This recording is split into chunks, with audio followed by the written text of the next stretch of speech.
todos e a todas. Bem-vindos a mais uma sessão dos Seminários da Hora do Almoço.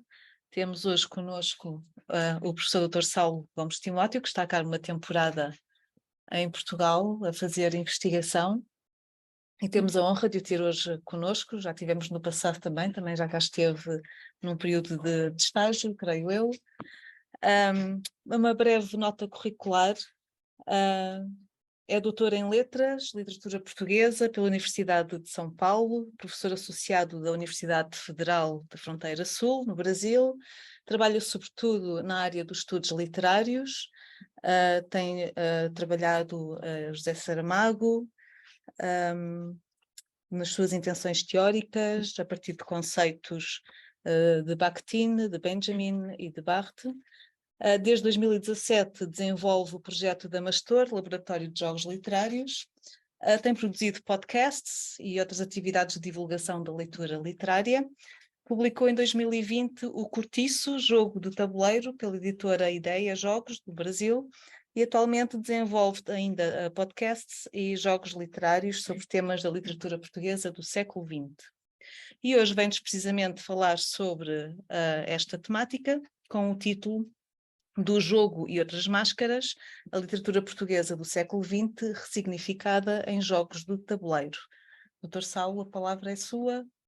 Muito bem. Então, inicialmente apenas comentar um pouco sobre o trabalho feito até aqui, sobretudo aqui em Portugal, que se está apresentando alguns caminhos, em especial no diálogo acontecido, no diálogo que se acontece da literatura portuguesa no Brasil, nos estudos literários no Brasil, que a literatura portuguesa do século XX sistematicamente encontra-se numa espécie de limbo, seja editorial, seja mesmo da própria leitura, pois há muito essa impressão em diversos locais do Brasil, porque o Brasil é muito grande, mas em muitos dos lugares, a literatura portuguesa do século XX, na graduação em letras, restringe-se ao Fernando Pessoa e ao José Saramago, como os dois grandes nomes, que não se pode dizer que não,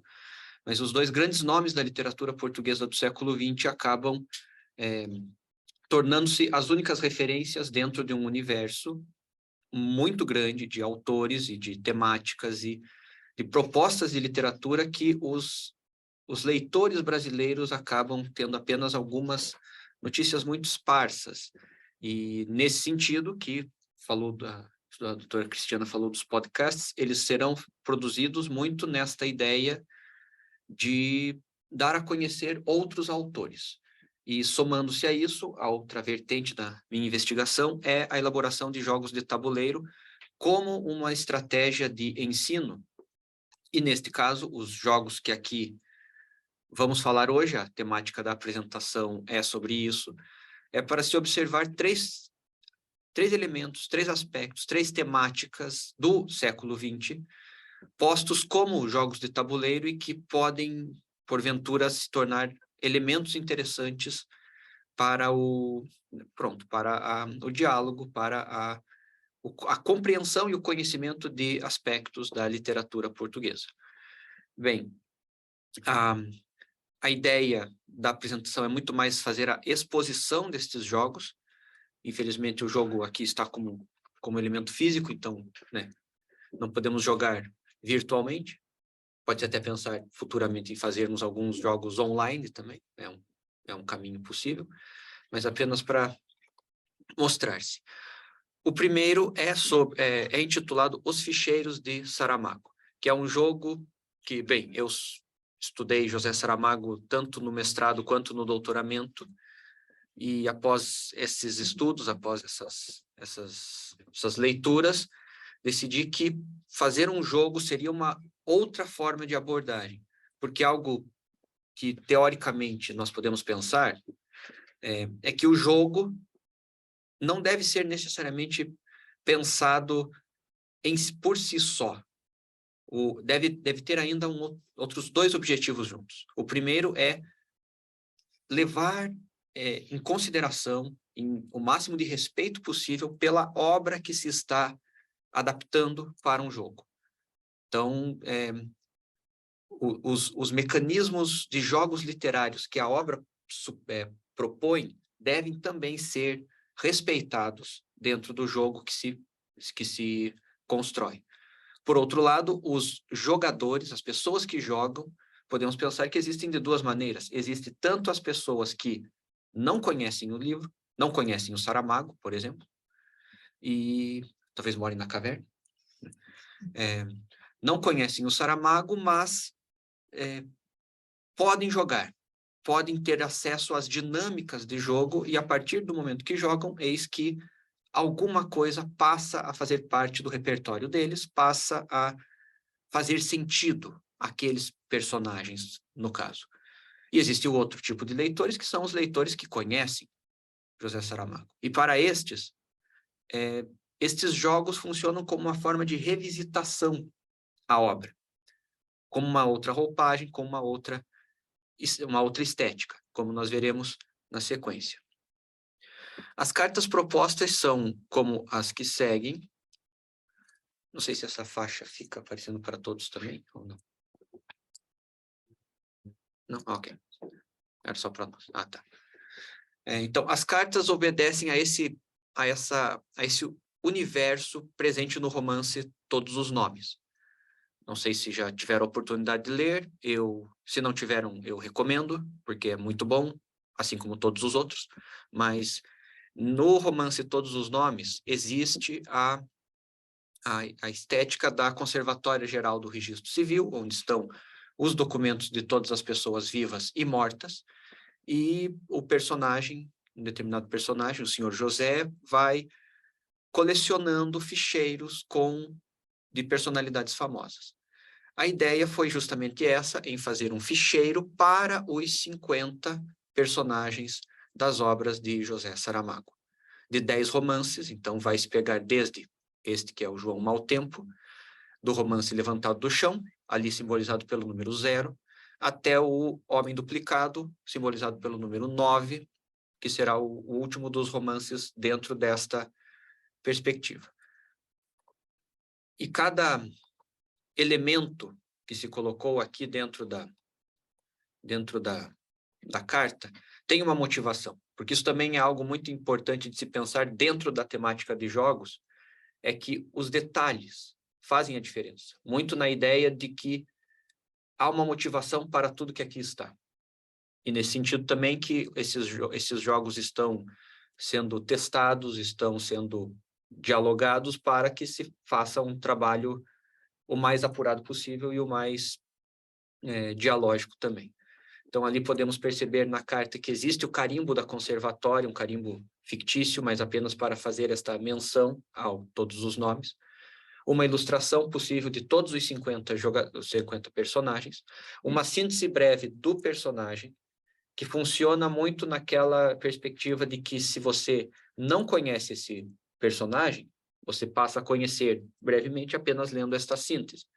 Ao mesmo tempo, se você já conhece o personagem, isso faz com que ele seja reavivado, né, a partir da leitura.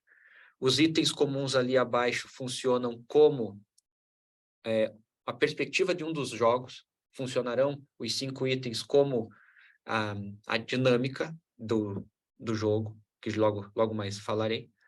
Existe lá, logo acima, o nome do personagem e o romance com o ano de publicação, no sentido de criar-se essa visão de quais são os personagens a que ele se refere.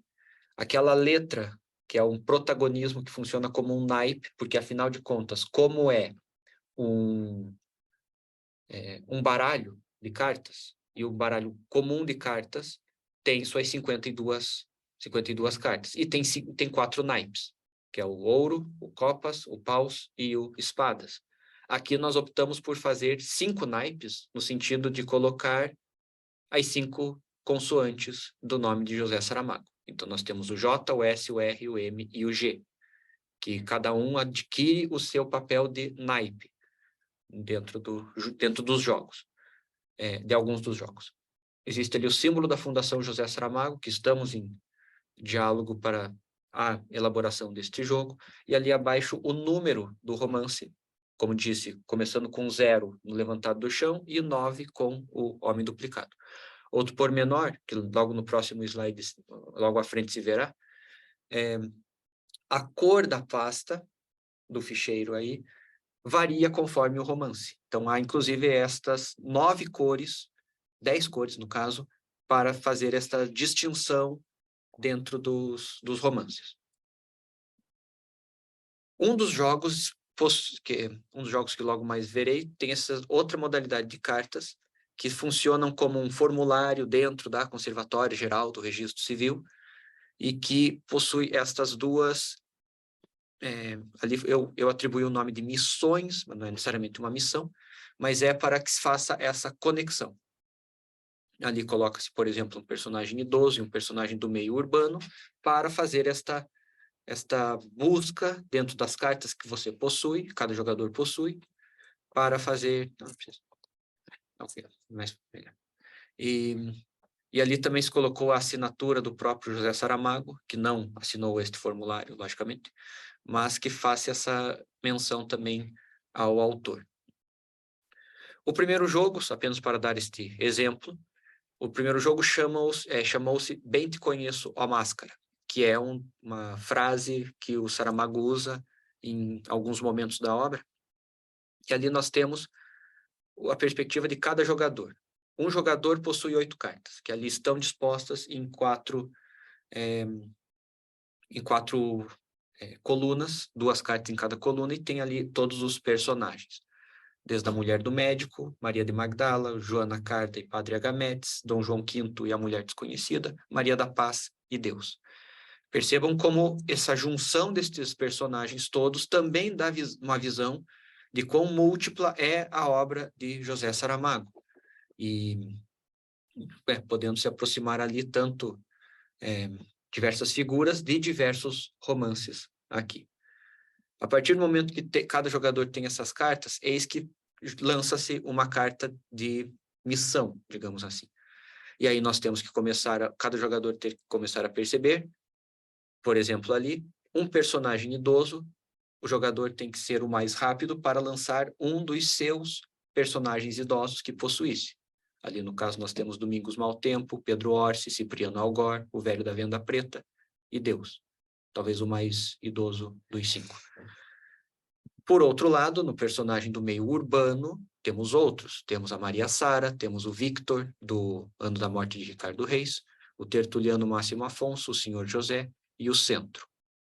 E, além destes, nós temos também o outro, que é o próprio Joker, que funciona como o que serve para qualquer um deles. Então, torna-se muito uma estratégia de raciocínio rápido para tentar atender a uma das duas missões, ao mesmo tempo em que tem que ser mais rápido do que os demais. Este é um jogo que, por exemplo, quem já conhece os romances possui uma ligeira vantagem entre quem não conhece.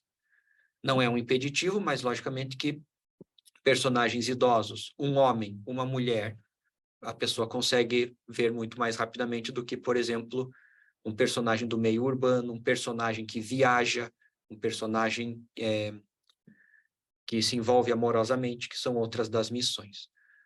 O segundo jogo chama-se Todos os Nomes, justamente, e vai captar aqueles outros itens comuns que nós tínhamos colocado no fundo de cada carta. Porque estes 5 itens, a alegoria, o engajamento, o poder, a empatia e a astúcia, presentes em todas as cartas, e cada personagem possui em diferentes níveis, numa escala de 0 a 10, esses 5, cada jogador com as suas cartas tenta analisar e criar uma estratégia de como vou conseguir vencer com estas minhas cartas nos 5 itens. Aí cada jogador, ali ao lado temos os números, justamente porque cada jogador tem o seu número correspondente. Coloca-se as cartas e eis que aí estão, apenas para título de observação. E aí, só para observarmos a dinâmica que ficaria, colocarei ali como seriam estes embates e como seria esta dinâmica.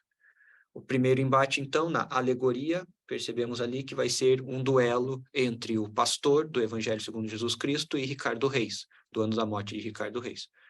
Este é um belo de um embate completamente inusitado, quase tão inusitado quanto, por exemplo, pode acontecer de Fernando Pessoa e Deus. A ver quem ganha. Spoiler, Fernando Pessoa ganha em alguns. Então, no caso aqui foi a alegoria. E a alegoria, o pastor possui 10, o Ricardo Reis possui 9. Neste caso, o pastor ganha. Então, fica 1 ponto para o jogador 1. O segundo item, o engajamento. Gracinda Mau Tempo, do Levantado do Chão, contra Blimunda Sete Luas, do Memorial do Convento. Ambas possuem 9 de engajamento. Então, aqui houve um empate, então nenhum dos dois jogadores saiu na frente. O poder, aqui nós temos o... Como será que eu faço? Isto aqui nós... Assim, pronto. O poder, temos a Conservatória Geral, de todos os nomes, como um personagem, e Dom Afonso Henriques. Também é um outro embate muito peculiar, porque Dom Afonso Henriques contra a Conservatória Geral. Talvez para fazer o registro de Portugal, pode ser. Ali o poder da Conservatória é 7 e de Dom Afonso Henriques é 10, porque afinal de contas é o rei. Então, Dom Afonso Henriques ganhou e está 1-1 para os jogadores. Muito bem. Não sei o que houve aqui. Tá. A empatia, nós temos de um lado o achado, que é o cachorro da caverna, e do outro o próprio Joker, que é o José Saramago. Como o José Saramago acaba por ganhar de todos os personagens, neste caso aqui, houve um ganho para o número 2. Então está 2-1. E o último, da astúcia, temos a Ouroana, do História do Cerco de Lisboa, contra Fernando Pessoa, do ano da morte de Ricardo Reis. Aqui nós temos 10 para o Fernando Pessoa e 8 para o Ouroana. Então, o Fernando Pessoa ganhou e o jogo se finda nesta rodada aqui com o jogador 2 ganhando de 3-1. Um último pormenor deste jogo reside justamente nas ilustrações, que embora aqui estejam muito pequenas, mas o cenário dos mesmos personagens repete-se para os personagens do mesmo romance. Então, por exemplo, ali nós temos o Fernando Pessoa num cenário que são as ruas de Lisboa, uma estilização das ruas de Lisboa. Inclusive o Fernando Pessoa, que é um fantasma no romance, ali está ao final dele um pouco mais translúcido, um pouco mais nebuloso, justamente para simbolizar este lado fantasmático dele, ao passo que a Ouroana, que se passa no século XII, então a estética passa-se a ser muito mais nessa visão medieval. Isso foi um pormenor apenas para a questão da construção de uma identidade para os próprios personagens. Muito bem. Pensando que ainda tem outros 2 jogos, tem que acelerar. Os outros 2 jogos que se propuseram para a estética do século XX aqui, um é a revista Presença, que daqui 3 anos fará o centenário, então estamos propensos a fazer este lançamento no centenário, que o jogo da Presença, como funciona? É basicamente as cartas dos próprios autores. Então, há essas cartas, que aqui tem 2 modelos, do José Régio e do Almada Negreiros, obedecendo a mesma estética de uma carta das últimas cartas dos baralhos normais, que são o valete, a rainha e o rei, em que se tem esse espelhamento e com o nome ali ao centro. Junto nos cantos existem também as iniciais apenas a título de também auxílio quando você está com as cartas nas mãos, você consegue enxergar as iniciais ali apenas, não precisa ver a carta toda.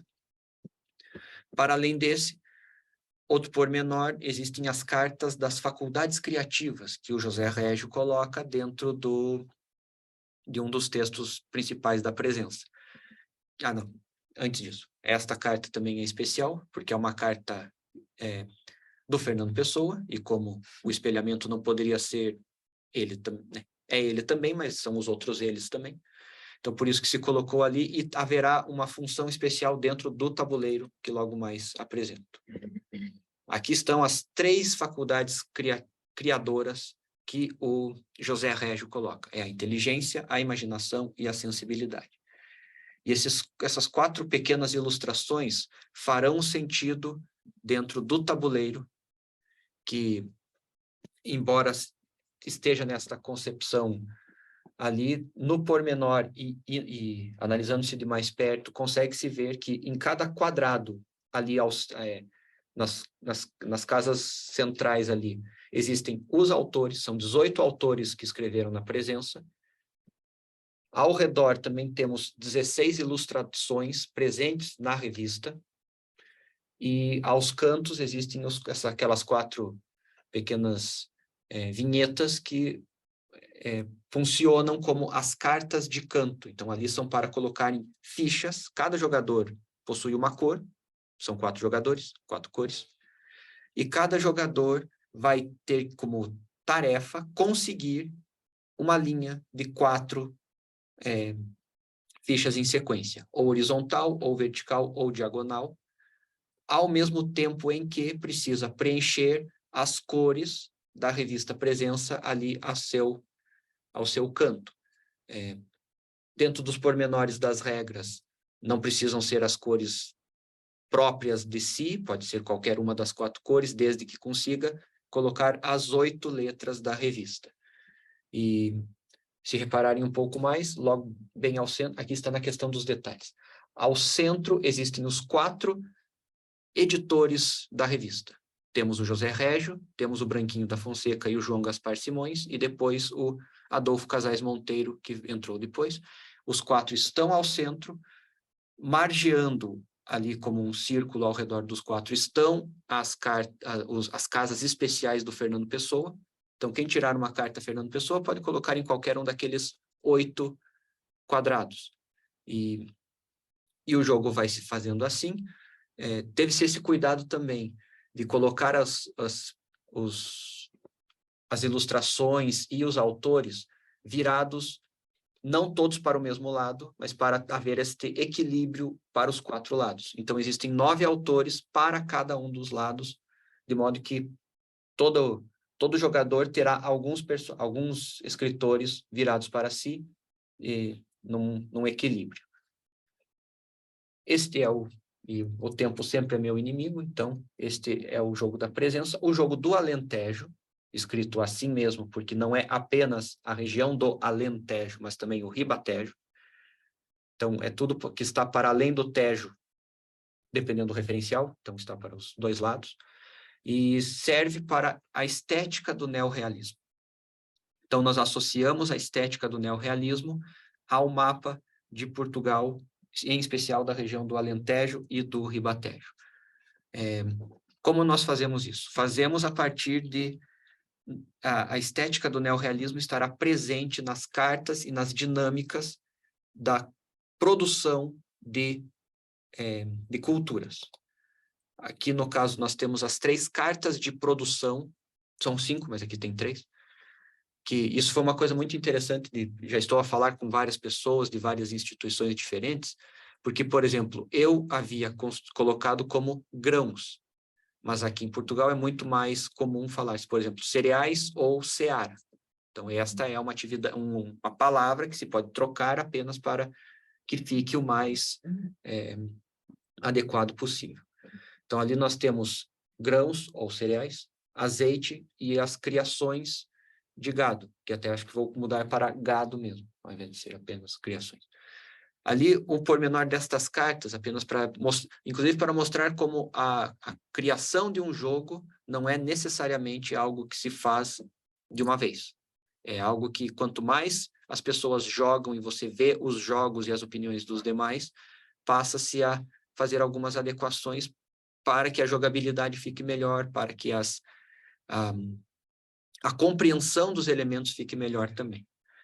Tanto que, por exemplo, os textos que fazem referência a diversos autores e textos do neorrealismo terão que passar por um tratamento, porque estão grandes, o que é um paradoxo, porque quanto mais texto, quanto maior o texto, menor o texto, afinal de contas. Quanto maior é o texto que cabe aí neste quadrado, ele tem que ficar menor para caber ali. Então, isso já é uma coisa que se está a estudar para mudar, talvez, como uma menção a algo que tenha no manual de instruções ou um QR Code que dê acesso a um sítio em que se tenha mais informações sobre cada um dos autores, por exemplo. Mas o que importa aqui para nós, neste momento, aqui tem 3 cartas de produção, aqui tem as outras 2, de vinho e de cortiça, e a partir dessas 5 cartas de produção, os jogadores vão preenchendo os territórios do Alentejo e do Ribatejo. Para além destas cartas, outras funcionam, que, como nós sabemos, e dentro das histórias do neorrealismo e mesmo da produção dessas culturas, nós sabemos que podem acontecer perdas. E estas perdas aparecem também nas cartas. Ah, não, essas são outras 2, peço desculpa. Existe a carta dos trabalhadores, porque nós precisamos de trabalhadores para fazer isso tudo, ora essa. E existe também a carta do Maltês, que é um personagem que aparece em alguns textos do Manuel da Fonseca, que sempre está a andar. Então, achei interessante colocar esta carta, permitindo que se pule um território para que se possa plantar mais além, como logo mais se explica. Aqui estão as cartas de perdas que havia falado antes. Temos as pragas, temos os roubos, temos a miséria e temos o incêndio. Se repararem ali abaixo, nós temos o que cada carta elimina. As pragas eliminam tanto os cereais quanto a cortiça, os roubos eliminam o gado e o vinho, a miséria elimina o gado e o azeite, e o incêndio elimina praticamente tudo, menos o gado, que possivelmente foge. Então, nesse equilíbrio entre as divisões, faz com que os jogadores possam eliminar as criações dos demais, as produções dos demais, para conseguir colocar a sua própria produção. A menos que os jogadores tenham a carta Fanga, que é baseado num romance do Alves Redol, e que serve como bloqueio de todas as cartas de perdas. Então, se alguém joga a carta de incêndio, por exemplo, antes de ser incendiado, eis que se joga esta carta para bloquear a ação, a ação danosa. Para além disso, afinal de contas estamos falando do neorrealismo, existe outro jogo, um jogo secundário dentro deste, que é o jogo do latifúndio. Tem que ter. E neste caso, um dos jogadores assume-se como o latifundiário e os outros como os camponeses. Então aí haverá o embate entre estas 2 classes, sendo que cada um vai ter a sua carta, a carta que pode fazer algum prejuízo ao outro. No caso do latifundiário, os camponeses podem jogar a ele a carta de greve. E neste caso, eu fiz uma mudança de regras ali, para deixar mais fácil e ligeiro. Com a carta de greve, o latifundiário deve optar ou por perder os seus trabalhadores, ou aceitar que cada camponês tome uma carta da mão dele.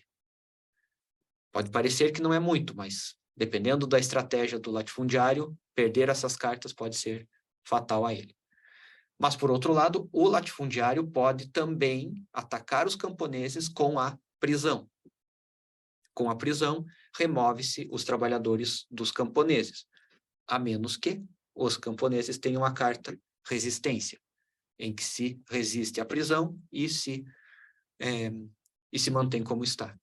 Então, essas estratégias, essas cartas e esses ataques e defesas, que são...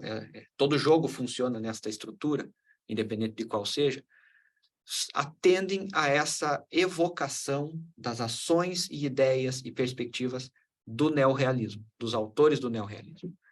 E tudo isso acontece neste tabuleiro, que aqui tive que dar uma pequena... não ficou tão grande, peço desculpas, porque não se consegue enxergar muito, mas são 28 territórios, representando tanto a região do Alentejo quanto do Ribatejo, e que vai se percebendo que dentro dessas cores que ali estão, cada cor representa, simboliza uma determinada cultura ou duas culturas. E aí cada jogador vai preenchendo conforme as suas cartas, a sua estratégia, etc. E um pormenor interessante para finalizar aqui. Apresentei isso para o Dr. Carlos Felipe, da CECHAP, que é vinculado também a toda essa questão do patrimônio do Alentejo, e ele me sugeriu algumas mudanças, inclusive para dizer que, por exemplo, ali perto onde tem Vila Viçosa e Alandroal, e também Borba, Estremoz e Souzel, ele falou que tudo isso faria mais sentido, porque tem a questão geológica, etc., faria sentido se ficasse como um apenas. Eu disse, ok, mas aí o Redondo ficará sozinho. Ele, não, mas pode se juntar com Évora. Ok, mas daí vai ficar muito grande até chegar a Viana do Alentejo. Mas pode juntar Viana do Alentejo com Alvito. Ok, fiz as modificações e agora ali está. Estas pequenas mudanças, que inclusive só para se perceber, assim, e agora é assim. Essas pequenas mudanças tornam-se um outro sentido, inclusive justificam-se de um ponto de vista geográfico, inclusive para as pessoas que jogam, irem identificando estas cidades. Eu digo isso porque numa das experiências de aplicação do jogo que fiz, havia um dos jogadores, um dos alunos que fiz, ele era de Porto Alegre. E a razão da vida dele neste jogo foi conseguir chegar até Porto Alegre para ele ser o que está plantando ali. Então, há essa identificação, há esse cuidado, há essa busca pela visão desta região toda como nessa atmosfera de jogo e também da literatura. Acho que seria isso. Acho que estou dentro do tempo, senão... Ainda tem 7 minutos. Então, 7 minutos. Mas bem, as minhas propostas de jogo são essas. Apresentei já em diversos lugares. Estes jogos já passearam por Portugal, comigo junto, logicamente. E nesse sentido, outras ideias e outras propostas foram sendo incorporadas, inclusive de outros jogos, porque acho que é uma estratégia de ensino interessante, e não só de ensino, não só de trabalho em sala de aula, propriamente dita, mas também como uma estratégia inclusive de diálogo e como um jogo familiar. Eu digo isso também por experiência própria, porque, por exemplo, o jogo da presença, eu apresentei no Centro de Estudos Regianos, em Vila do Conde, e as professoras que lá estavam, e que, afinal de contas, são professoras de muita experiência, de muito conhecimento sobre a presença, acharam o jogo interessante. Ao mesmo tempo, 2 amigos meus, que não são da área de letras, que são da área do design, e que nunca tinham ouvido falar da revista Presença, mesmo sendo portugueses, mas nunca tinham ouvido falar da revista Presença, também gostaram. Então, foram 2 públicos totalmente diferentes, mas ao mesmo tempo os 2 se identificaram, gostaram. Possivelmente um dos meus amigos gostou mais porque foi ele que ganhou, mas é nesse sentido que isso se torna uma ferramenta não apenas de ensino, mas também de entretenimento e que agrega esse componente cultural também.